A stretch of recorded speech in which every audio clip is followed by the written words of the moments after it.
श्रीराम समर्थ.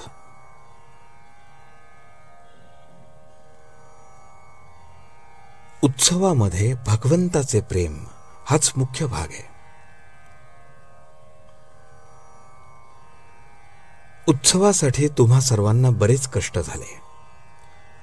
लग्नामध्ये खऱ्या विवाह विधीला म्हणजे अंतरपाट धरून सप्तपदी होईपर्यंत थोडाच वेळ लागतो. पण या संस्काराचे महत्त्व आणि गांभीर्य मनावर ठसावे म्हणून 4 दिवस एवढे सोहळे करतात. त्याचप्रमाणे उत्सवामध्ये भगवंताचे प्रेम हे मुख्य आहे. बाकी आनंद आणि उत्साह हे त्याला पोषक म्हणून असावेत. आपला प्रत्येक सण आपल्याला भगवंताची आठवण करून देण्यासाठी आहे. देवदेवतांच्या उत्सवाचा हेतूही भगवंताचे प्रेम वाढीला लागावे हाच आहे.